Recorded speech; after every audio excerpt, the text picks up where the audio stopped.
So in this slide, I'm going to cover learning to ground ourselves and use our breath.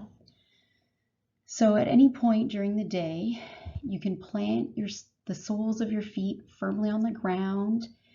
Well, why would you do this? Well, if you plant your feet firmly on the ground with the intention of anchoring your awareness to the present moment, when we feel emotionally overwhelmed, we're teaching our mind-body connection to direct our attention away from what we're thinking or feeling.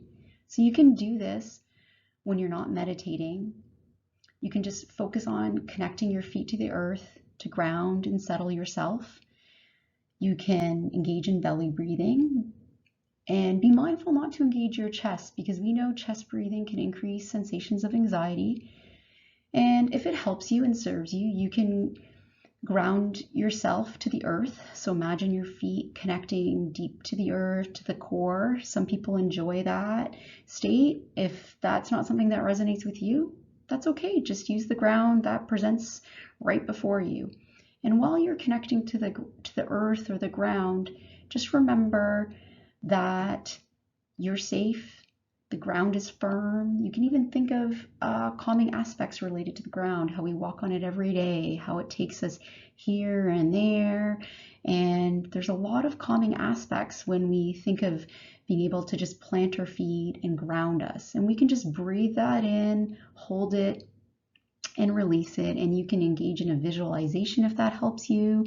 You can even imagine your feet being placed on the sand or soil or grass, whatever serves you and helps you in that moment.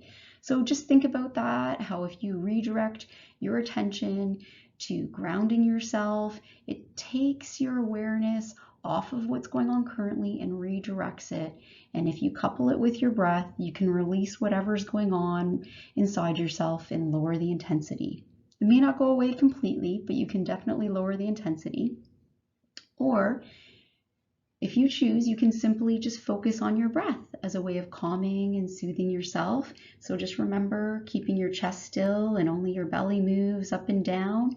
And if it helps you, you can count to 5 or 7, hold. You can exhale to the same number, or you can just exhale and see how long your exhale extends. Does it go to 10, 15, or 20? And just observe, just notice that. And if you have a lot going on, you can exhale, imagine whatever's going on within you leaving your body. You can exhale and imagine a gray mist, or use a color if that helps you. You get to be completely creative and tune into yourself and just think of what will help you. What do you need to leave in that moment? What cues would help you imagine that going and imagine that leaving? So you get to be creative, honor yourself in that moment. And if neither of these strategies work for you, that's okay. Or you can just try them and see what happens. Just practice having an open mind, not being judgmental, and just going through the process and just noticing and observing. Does it help just a little bit? Because if it just helps a little bit, that's a gain. And then the more you do it, the more you practice it, the more benefits you'll get.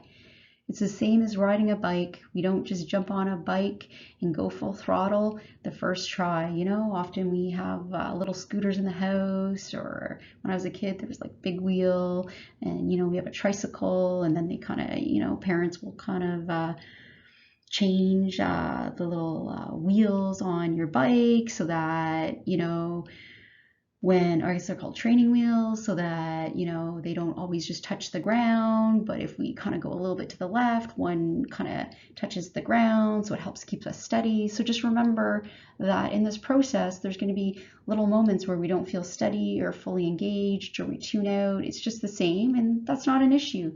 Just refocus yourself back to your breath and re-engage, and just be kind and be compassionate and patient with yourself, because this is an opportunity while we're all in Coronaville to learn new techniques and new ways of being.